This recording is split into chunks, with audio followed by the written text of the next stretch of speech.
தேவனுக்கு மகிமை உண்டாவதாக. இந்த மாதத்தினுடைய கடைசி நாளிலே தேவன் நம்மை கொண்டு வந்து சேர்த்திருக்கிறார். ஹல்லேலூயா. கடந்த நாட்கள் முழுவதும் தேவன் நமக்கு நல்லவராக, போதுமானவராக, எல்லா சூழ்நிலையிலும் தேவ கரம் நம்மை வழி நடத்தியது மாத்திரமல்ல, நமக்கு பாதுகாப்பையும் கொடுத்து நம்மை நடத்தி வந்தார். ஹல்லேலூயா. கர்த்தர் நல்லவர். இந்த நாளிலும் கூட வேதத்திலிருந்து நாம் தொடர்ச்சியாய் நாம் தியானிக்கிறதான ரோமருக்கு எழுதின நிருபம் 13ஆம் அதிகாரத்தை நாம் எடுத்துக்கொள்ளலாம். ரோமருக்கு எழுதின நிருபம் 13ஆம் அதிகாரத்தினுடைய முதல் 14 வசனங்களை நாம் தியானிக்கலாம். ரோமருக்கு எழுதின நிருபம் 13ஆம் அதிகாரத்தினுடைய 14 வசனங்கள். இந்த ரோமருக்கு எழுதின நிருபம் 12ஆம் அதிகாரம் 13ஆம் அதிகாரத்திலே நாம் உறவுகளை குறித்து நாம் பார்க்கிறோம். உறவுகள், ரிலேஷன்ஷிப். முதலாவதாக தேவனுக்கும் நமக்கும் இருக்கிறதான அந்த உறவை குறித்து நாம் பார்த்தோம். இரண்டாவதாக சபை அங்கத்தினர்களாக இருக்கிறதான விசுவாசிகளாகிய நமக்குள்ளே காணப்படுகிறதான அந்த உறவை குறித்து நாம் பார்த்தோம். மூன்றாவதாக நமக்கும் சத்துருக்களுக்கும் அல்லாது நம்மை பகைக்கிறவர்களுக்கும் இருக்கிறதான உறவை குறித்து நாம் பார்த்தோம். இந்த 13ஆம் அதிகாரத்தில் அதிகாரங்கள், நமக்கு மேலே இருக்கிறதான அதிகாரங்களோடு இருக்கிறதான அந்த உறவை குறித்து இந்த அதிகாரத்தில் சொல்லப்படுகிறது. அதை இந்த நாளில் நாம் பார்க்கலாம், வாசிக்கலாம். முதல் 5 வசனங்களை வாசிக்கலாம். எந்த மனுஷனும் மேலான அதிகாரம் உள்ளவர்களுக்கு கீழ்ப்படிய கடவன். ஏனென்றால் தேவனாலே அன்றி ஒரு அதிகாரமும் இல்லை. உண்டாயிருக்கிற அதிகாரங்கள் தேவனாலே நியமிக்கப்பட்டிருக்கிறது. ஆதலால் அதிகாரத்துக்கு எதிர்த்து நிற்கிறவன் தேவனுடைய நியமத்திற்கு எதிர்த்து நிற்கிறார். அப்படி எதிர்த்து நிற்கிறவர்கள் தங்களுக்கு தாங்களே ஆக்கினையை வருவித்துக் கொள்கிறார்கள். மேலும் அதிகாரிகள் நற்கிரியைகளுக்கல்ல துர்க்கிரியைகளுக்கே பயங்கரமாய் இருக்கிறார்கள். ஆகையால் நீ அதிகாரத்துக்கு பயப்படாது இருக்க வேண்டுமானால் நன்மை செய், அதனால் உனக்கு புகழ்ச்சி உண்டாகும். உனக்கு நன்மை உண்டாகும் பொருட்டு அவன் தேவ ஊழியக்காரனாய் இருக்கிறான். நீ தீமை செய்தால் பயந்திரு, பட்டயத்தை அவன் விருதாவாய் பிடித்திருக்கவில்லை. தீமை செய்கிறவன் மேல் கோபாக்கினை வர பண்ணும்படி அவன் நீதியை செலுத்துகிற தேவ ஊழியக்காரனாய் இருக்கிறானே. ஆகையால் நீங்கள் கோபாக்கினை நிமித்தம் மாத்திரமல்ல மனசாட்சி நிமித்தமும் கீழ்ப்படிய வேண்டும்.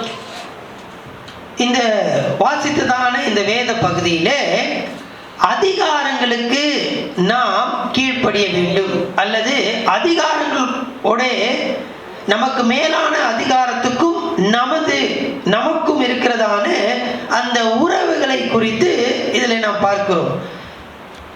ஆண்டவராகிய தேவன் மனிதனுக்கு 3 விதமான இன்ஸ்டிடியூஷன், அதாவது ஒரு அமைப்பை ஏற்படுத்தினார் மனிதனுக்கு. தேவாதி தேவன் மனிதனுக்கு 3 விதமான அமைப்புகள். முதலாவது குடும்பம் என்கிறதான ஒரு அமைப்பை தேவன் ஏற்படுத்தினார். அதற்கு பிற்பாடு அரசாங்கம் என்கிறதான ஒரு அமைப்பை ஏற்படுத்தினார். அதற்கு பல ஆண்டுகளுக்கு பிற்பாடு சபை என்கிறதான ஒரு அமைப்பை ஏற்படுத்தினார். இந்த 3 காரியமும் மிக மிக முக்கியமானவைகள். இங்கேதான் அதிகாரங்கள் வருகிறது. முதலாவது குடும்பம். ஆதியாகமம் 2ஆம் அதிகாரத்தில் அது ஏற்படுத்தப்படுகிறதை நாம் பார்க்கிறோம். அதற்கு பிற்பாடு ஆதியாகமம் 9ஆம் அதிகாரத்தில் அரசாங்கம், ஒரு அதிகாரம் ஏற்படுத்தப்படுகிறதை நாம் பார்க்கிறோம். அதற்கு அடுத்தபடியாக அப்போஸ்தலர் நடவடிக்கைகள் 2ஆம் அதிகாரத்தில் சபை, திருச்சபை என்கிறதான ஒரு அமைப்பு ஏற்படுகிறதை நாம் பார்க்கிறோம். இப்படி இந்த ரோமர் புத்தகம் எழுதப்படுகிறதான காலத்திலே கவனிக்கலாம், அங்கே ரோம ஆட்சி காலம், அந்த ரோம ஆட்சி காலம் நடைபெற்று கொண்டிருக்கிறது. அப்படி இருக்கிறதான நேரத்தில் ரோமர்கள் யூதர்களுக்கு அனுமதி கொடுத்திருந்தார்கள். அவர்கள் யூதனாய் இருப்பதென்றால் அவர்கள் தங்களுடைய மதத்தை சுதந்திரமாக பின்பற்றுவதற்கு அவர்கள் அனுமதி கொடுத்திருந்தார்கள். ஆனால் அந்த ரோம ஆட்சியின் போது அங்கே ரோம ராயன் சீசர் இருப்பார். அந்த சீசருக்கான பீடம், பலிபீடங்கள் இருக்கும். அங்கே முக்கியமான இடங்கள்ல பார்த்தோம் அப்படின்னு சொன்னா அந்த பலிபீடத்துல சாம்பிராணி வச்சிருப்பாங்க. ஒரு தூபம் அங்க இருக்கும், சாம்பிராணி இருக்கும். அதை என்ன பண்ணணும், எடுத்து அது மேல என்ன பண்ணணும், போடணும், அவ்வளவுதான்.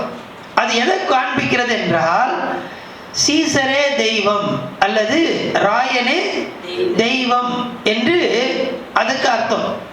அந்த நாட்கள்ல ராயனுக்கு விரோதமாக எந்த ஒரு காரியத்தையும் செய்ய மாட்டாங்க. இயேசுவை சிலுவையில் அறைந்ததுக்கு கூட எந்த காரணமும் கண்டுபிடிக்க முடியல. கடைசியா அவன் கண்டுபிடிச்ச காரணம் என்னன்னா, இவன் என்ன பண்ணா, ரோம ராயனுக்கு விரோதமாக எல்லாத்தையும் காரியங்களை செய்தான் என்று பொய் சாட்சி அவர் மேல் என்ன பண்ணாங்க, சொன்னாங்க. அதனாலதான் அவர் என்ன பண்ணாங்க, அவர் மரண தண்டனைக்கு உட்படுத்தப்பட்டார். அந்த நாட்கள்ல ரோம ராயன் அவ்வளவு பலம் பொருந்தினவராக, பவர்ஃபுல் மனிதனாக அவர் காணப்பட்டார். அதை நம்ம அதை செய்ய வேண்டும். அப்படி செய்யும் போது அவர் தெய்வம் என்று கருதப்படுகிறதை நாம் பார்க்கிறோம். இப்ப கவனிங்க, ஒரு யூதன் அதை செய்ய மாட்டான், கண்டிப்பா செய்ய மாட்டான். ஏன்னா யூதர்களுக்கு நியாயப்பிரமாணம் இருக்கிறது. நியாயப்பிரமாணம் என்ன சொல்லுகிறது என்றால், என்னை அன்றி உனக்கு வேறே தேவர்கள் உண்டாயிருக்க வேண்டாம். அப்படி என்றால் அதிகாரத்துக்கு நாம் கீழ்ப்படிய வேண்டும்.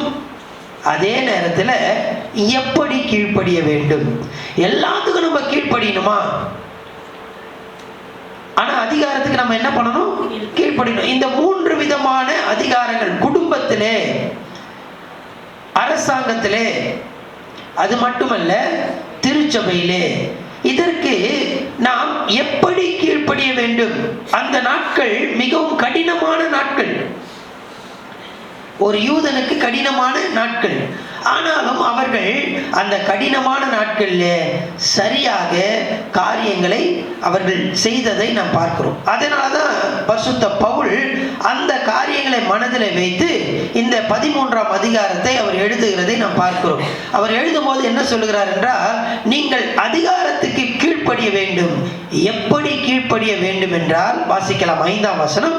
ஆகையால் நீங்கள் கோபாக்கினை நிமித்தம் மாத்திரமல்ல, மனசாட்சி நிமித்தம், கோபாக்கினை நிமித்தம் அல்ல, கோபாக்கினை நிமித்தமாக, அல்லது இன்னொரு வார்த்தையிலே அதை நாம் புரிந்து கொள்ள வேண்டிய விதத்திலே சொல்ல வேண்டும் என்றால், பயத்தின் நிமித்தமாக.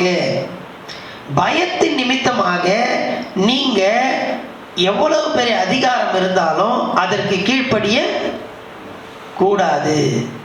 பயத்தின் நிமித்தமாக, கோபாக்கினை நிமித்தமாக அவர்கள் பயப்படும்படியாக அவர்கள் கையில என்ன இருக்கிறது என்றால், வாசிக்கலாம் 4ஆம் வசனம் வாசிக்கலாம்.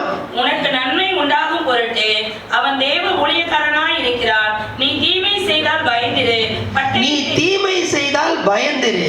பட்டயத்தை அவன் விருதாவாய் பிடித்து. இப்ப கவனி, அவன் கையில என்ன இருக்கு? பட்டயம். பட்டயம் இருக்கு. அவன் கொன்று விடுவானே அப்படின்னு சொல்லி நீ பயந்து அந்த அதிகாரத்துக்கு கீழ்ப்படிய வேண்டிய அவசியம் இல்லை. கவனிக்க வேண்டிய மிக முக்கியமான காரியம் என்னவென்றால், எல்லா அதிகாரங்களும் தேவனால் ஏற்படுத்தப்பட்டிருக்கிறது. எல்லா அதிகாரமும் தேவனால் ஏற்படுத்தப்பட்டிருக்கு. நான் சொல்றது நல்லா கவனிச்சீங்க. எல்லா அதிகாரமும் தேவனால் ஏற்படுத்தப்பட்டிருக்கு. இப்ப அதிகாரிகள் செய்கிறாங்க, தவறுகள் செய்யறாங்க. ஆனா எல்லா தவறுக்கும் ஆண்டவர் காரணம் அல்ல. நல்லா புரியுதுங்களா? நான் சொல்றதை நீங்க புரிஞ்சுக்கொள்ளுங்க. அதிகாரங்கள் எல்லாம் தேவனால் ஏற்படுத்தப்பட்டிருக்கிறது. ஆனால் அதிகாரிகள் தவறுகள் செய்கிறார்கள், தவறுகள் நடக்கிறது. ஆனா அதிகாரிகள் செய்கிற எல்லா தவறுக்கும் தேவன் காரணம் அல்ல. 2ஆம் வசனத்தை வாசிக்கலாம். ஆதலால் அதிகாரத்திற்கு எதிர்த்து நிற்கிறவன் தேவனுடைய நியமத்திற்கு எதிர்த்து நிற்கிறான். இப்படி என்றால் அதிகாரத்துக்கு நாம் எதிர்த்து நிற்க கூடாது. இப்ப தவறான ஒரு காரியம், இப்ப சீசருக்கு அந்த சாம்பிராணி அது போடலாமா அப்படின்னா அவன் போடக்கூடாது. நேற்றைய தினத்துல நான் அந்த கனப்படுத்துதலை குறித்து நான் சொல்லும் போது ஒரு காரியத்தை சொன்னேன். மொர்தெகாய் ஆமான் பிரச்சனை என்ன அப்படின்னு சொன்னா, மொர்தெகாய் ஆமானுக்கு மரியாதை செலுத்தினா, ஆனா என்ன பண்ணலன்னா அவனை வணங்கல. எல்லாரும் என்ன பண்றாங்க, அவரை பெரிய காரியமா அவர் என்ன பண்றாங்க. ஆனா நம்ம அதிகாரத்தை மதிக்க வேண்டும், அதிகாரத்தை மதிக்க வேண்டும். ஆனால் அதிகாரத்துக்கு எதிர்த்து நிற்க கூடாது, அதிகாரத்தை மதிக்க வேண்டும். ஆனால் ஆண்டவருக்கு அது உகந்ததான காரியமா?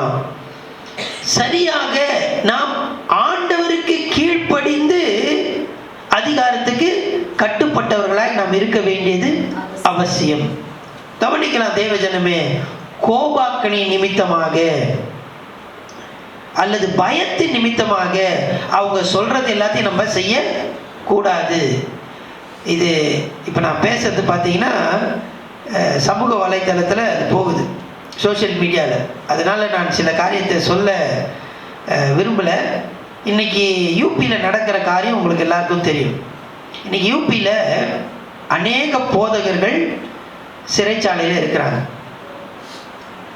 அவங்க அதிகாரத்துக்கு என்ன பண்ணல, அந்த கோபாக்கினைக்கு என்ன பண்ணல, அவங்க பயப்படலை. நம்ம எல்லாருக்கும் தெரிந்த ஒரு காரியம், லெப்டினன்ட் சாமுவேல் கமலேசன் அவங்க பார்த்தீங்கன்னா அவர் ஒரு இராணுவ அதிகாரி.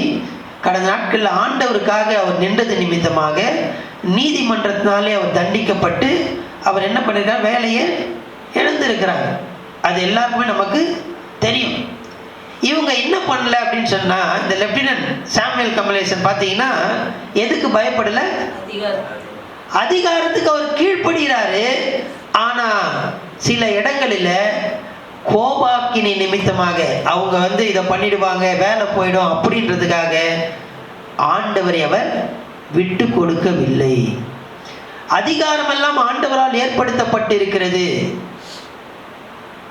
ஆனா நம்ம அதுக்கு எப்படி கீழ்ப்படினோம்னா, பயத்து நிமித்தமாக கோபாக்கினி நிமித்தமாக நாம் கீழ்ப்படிய வேண்டிய அவசியம் இல்லை.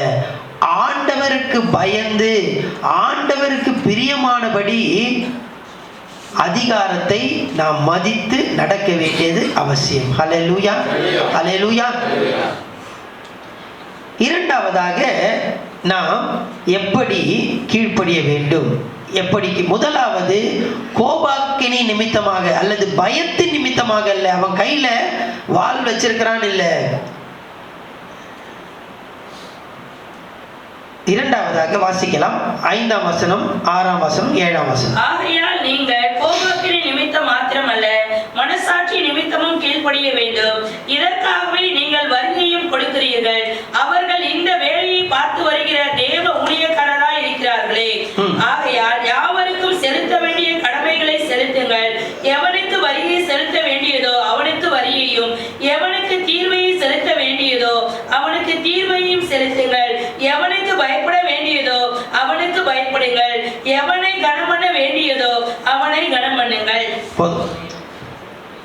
இரண்டாவதாக மனசாட்சி நிமித்தம் 5ஆம் வசனத்திலே போடப்பட்டிருக்கிறது.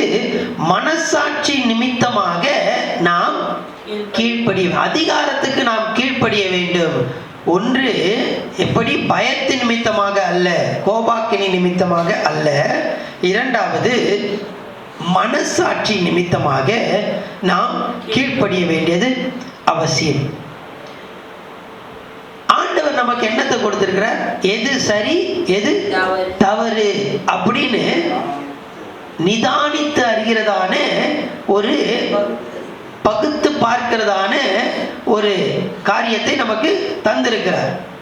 அது நிமித்தமாக அரசாங்கத்துக்கு நாம் செய்ய வேண்டிய காரியத்தை எல்லாத்தையும் என்ன பண்ணணும், செய்ய வேண்டியது அவசியம். 7ஆம் வசனத்துல போடப்பட்டிருக்கு என்னெல்லாம் செய்யணும் அப்படின்னா, கடமைகளை செய்ய வேண்டும்.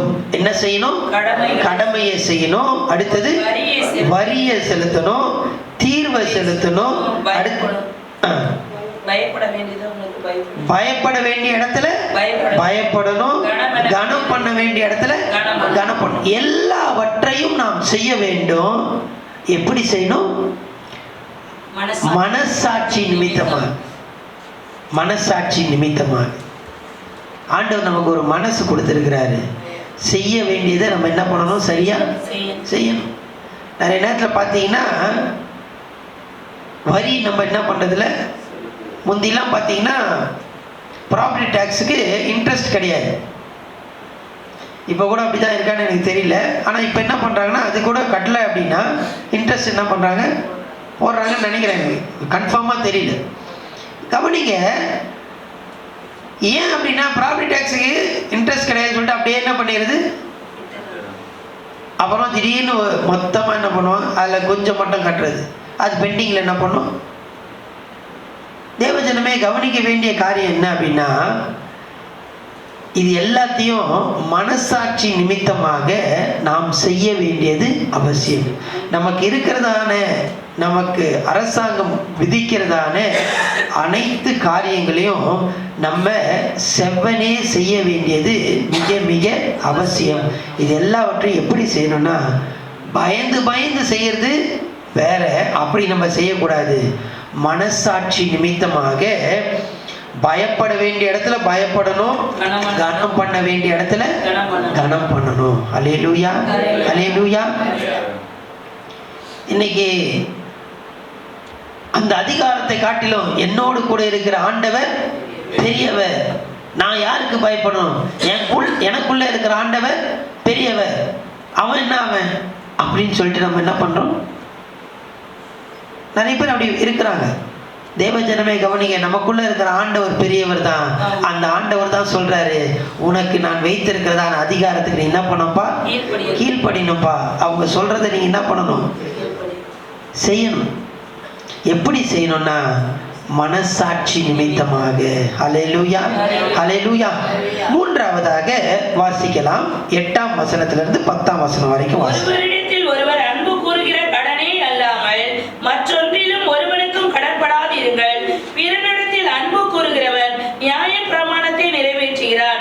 எப்படி என்றால், விபச்சாரம் செய்யாதிருப்பாயாக, கொலை செய்யாதிருப்பாயாக, களவு செய்யாதிருப்பாயாக, பொய் சாட்சி சொல்லாதிருப்பாயாக, இச்சியாதிருப்பாயாக என்கிற இந்த கற்பனைகளும் வேறு எந்த கற்பனையும் முன்னிடத்தில் நீ அன்பு கூறுவது போல பிறனிடத்திலும் அன்பு கூறுவாயாக என்கிற ஒரே வார்த்தையிலே தொகையாய் அடங்கி இருக்கிறது. அன்பானது பிறனுக்கு பொல்லாங்கு செய்யாது, ஆதலால் அன்பு நியாய பிரமாணத்தின் நிறைவேறுதலாய் இருக்கிறது. ஹல்லேலூயா, ஹல்லேலூயா. இந்த பகுதியில நாம் அதிகாரத்துக்கு எப்படி கீழ்ப்படிய வேண்டும் என்றால், அன்பின் நிமித்தமாக கீழ்ப்படிய வேண்டும்.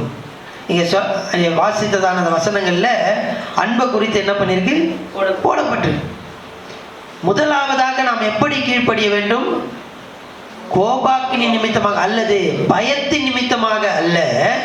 இரண்டாவது, மனசாட்சி நிமித்தமாக செய்ய வேண்டிய காரியத்தை நம்ம கரெக்டா செய்யணும். மூன்றாவது, அன்பின் நிமித்தமாக செயல்பட வேண்டியது அவசியம். கவனிங்க, தேவன் முதலாக குடும்பம் என்கிறதான அமைப்பை ஏற்படுத்தினார். அதற்கு பிற்பாடு ஆண்டவர் அரசாங்கம் என்கிறதான ஒரு அமைப்பை ஏற்படுத்தினார். இப்ப எதற்கு இந்த அரசாங்கம் என்கிறதான இந்த அமைப்பை ஆண்டவர் ஏற்படுத்தினார்னா, மனுஷனுடைய இருதயம் திருக்குள்ளது மகா கேடுள்ளதா இருக்கிறது.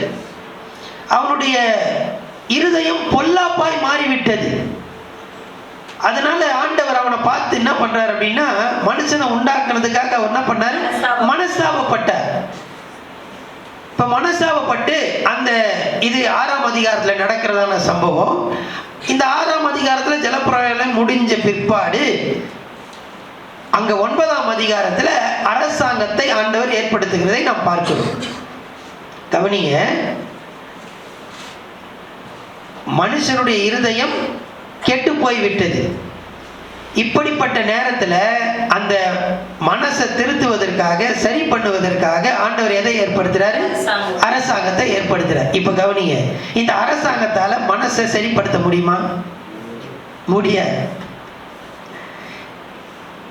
அந்த இருதயத்தை சரிப்படுத்தணும் அப்படின்னா அரசாங்கத்தால முடியாது. அப்ப எதனாலதான் பண்ண முடியும்? அன்பின் நிமித்தமாக தான் இருதயத்துல செயல்பாடு, இருதயத்துல ஒரு காரியம் உண்டாகும். அல்லேலூயா, அல்லேலூயா. அததான் இந்த பகுதியில இப்ப வாசித்தமே 8ஆம் வசனத்துல இருந்து 10ஆம் வசனம் வரைக்கும் நான் வாசித்ததான காரியம் என்னன்னா, அரசாங்கம் உன்னை என்னன்னா சொல்லி கோபாக்கினி உன்னை பயமுறுத்தி அவன் கையில் என்ன இருக்குது, பட்டயம் இருக்கு, வாள் இருக்கு, அதை வச்சு உன்னை பயமுறுத்தி உன் மனசை ஏதாவது பண்ணிடலாம் அப்படின்னா ஒன்றும் பண்ண முடியாது. எது நிமித்தமா செய்யணும் அப்படின்னா அன்பின் நிமித்தமாக தான் செய்ய வேண்டும். ஹல்லேலூயா, ஹல்லேலூயா. 9ஆம் வசனத்துல நாம் வாசிக்கிறோம் கடைசி பகுதி, உன்னிடத்தில் அன்பு கூறுவது போல பிறரிடத்திலும் அன்பு கூறுவாயாக என்கிற ஒரே வார்த்தையிலே தொகையாய் அடங்கி இருக்கிறது. எனவே நம்ம அரசாங்கத்துக்கு அல்லது அதிகாரத்துக்கு கீழ்ப்படிய வேண்டியது அவசியம். எப்படிப்பா கீழ்ப்படினா அன்பின் நிமித்தமாக கீழ்ப்படிய வேண்டியது அவசியம். ஹல்லேலூயா, ஹல்லேலூயா. இங்க ஒரு வசனம் இருக்கு, 8ஆம் வசனத்தை வாசிக்கலாம். ஒருவரிடத்தில் ஒருவர் அன்பு கூறுகிற கடனே அல்லாமல் மற்றொன்றிலும் ஒருவனுக்கும் கடன்படாதிருங்கள். இந்த வசனத்தை எடுத்துட்டு எல்லாரும் என்ன சொல்றாங்கன்னா, யாரும் என்ன பண்ணக்கூடாது, கடன் வாங்கக்கூடாது அப்படின்றாங்க. அப்படி கடன் வாங்காம இருக்கிறது நல்லதுதான். ஆனா 100% கடன் வாங்காம இருக்கிறது நல்லது. அதே நேரத்தில் சூழ்நிலை கடன் என்ன பண்ணலாம், வாங்கலாம். சில காரியத்துக்கு கடன் வாங்கலாம். அதனால ஐயா சொன்னாரு கடன் வாங்க சொல்லி, அதனால என்ன பண்ணலாம், இப்பதான் என்ன பண்றாங்க, பல விதத்துல கடன் என்ன பண்றாங்க, ஃபோன் பண்ணி கடன் கொடுக்குறாங்க. அந்த மாதிரிலாம் போய் நம்ம என்ன பண்ணக்கூடாது, சிக்கிக்கொள்ள கூடாது. அதே நேரத்தில் சில காரியத்துக்கு, குறிப்பிட்ட சில காரியத்துக்கு என்ன பண்ணலாம், கடன். ஆனால் இந்த வசனத்தை எடுத்துக்கொண்டு யாரும் கடன் வாங்கக்கூடாதுன்னு இல்லை. நான் கடன் வாங்கக்கூடாதுன்னு தான் என்ன பண்ணுறேன், சொல்கிறேன். கடன் என்பது ஒரு அடிமைத்தனம். அதனால் கடன் வாங்காமல் இருக்கிறது நல்லது. அதனால் கடனே வாங்கக்கூடாது அப்படின்னு இல்லை. வேதம் சில காரியத்துக்கு கடன் வாங்க சொல்லுது. ஆனால் எது அப்படின்னா எல்லாத்துக்கும் கிடையாது. அதனால் நினச்சதுக்கெல்லாம் நம்ம கடன் வாங்க, எல்லாமே இப்போ என்னது இஎம்ஐயில் போயிட்டு இருக்கு எல்லாமே. ஸோ அப்படி இல்லை, கவனிங்க. சில முக்கியமான காரியத்துக்கு கடன் வாங்க வேதம் சொல்லுது. அதை நம்ம செய்யலாம். அதை ஞானமாக என்ன பண்ணணும், செய்யணும். அதை சரியாக திருப்பி செலுத்த வேண்டியது அவசியம். கவனிக்க வேண்டியது என்னன்னா, அன்பின் நிமித்தமாக, அன்பு கடன் மாத்திரம்தான் என்ன பண்ணணும், இருக்கணும். அன்பின் நிமித்தமாக நாம் இந்த அதிகாரத்துக்கு கீழ்ப்படிய வேண்டியது அவசியம். கடைசியாக 11ஆம் வசனத்திலிருந்து 14ஆம் வசனம் வரைக்கும் நம்ம வாசிக்கலாம். நேரம் இல்லை, அதனால வீட்டில் போய் நீங்க வாசித்து பாருங்க. அங்க ஆண்டவராகி ஒரு வேலையை குறித்து அங்க சொல்லப்பட்டிருக்கிறது. வாசிக்கலாமே, ஒரு 11ஆம் வசனத்துல துவக்கத்தை வாசிக்கல.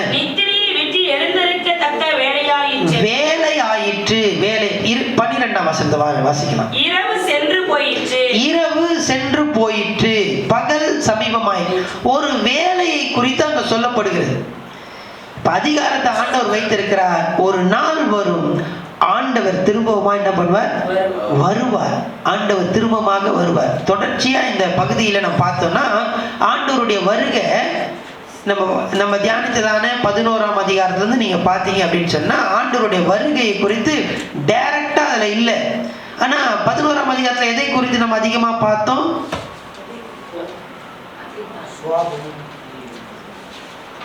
அதுதான் அது எதை குறித்து சொல்லப்பட்டிருக்கு, இஸ்ரவேலரை குறித்து இஸ்ரவேலரை ஆண்டவர் முழுமையாக தள்ளிவிடவில்லை. அதுக்கு உதாரணம் சொல்லப்பட்டிருக்கு. அது எப்படி, இதெல்லாம் நம்ம பார்த்தோம். அதுல மறைமுகமாக அதுல சொல்லப்படுகிறதான காரியம் என்னென்றால், ஆண்டவராகிய இயேசு வருவார். அப்போ வரும்போது ஆண்டவருடைய பார்வை யார் பக்கமா திரும்பும், இஸ்ரவேல் பக்கமா திரும்பவும். அவங்களை நான் என்ன பண்ணல, கைவிடவில்லை. திரும்பவும் நான் அவங்களை என்ன பண்ணுவேன், என்னுடைய பார்வை அவர் பக்கமா திரும்ப அவரை நான் சேர்த்து கொள்வேன். அதுதான் அங்க என்ன பண்ணுது. ஆனா வருகையை டைரக்டா சொல்ல. இங்கேயும் பார்த்தீங்கன்னா வருகையை குறித்து சொல்லப்படுது. ஆண்டவர் வருவார். அவர் எப்படி வருவார் என்றால் ஆளுகை செய்கிறவராக வருவார். ஹல்லேலூயா. முதலாவது ரட்சிக்கிறவராய் வந்தார். இப்ப எப்படி வரப்போறார்னா ஆளுகை செய்கிறவராக வரப்போகிறார்.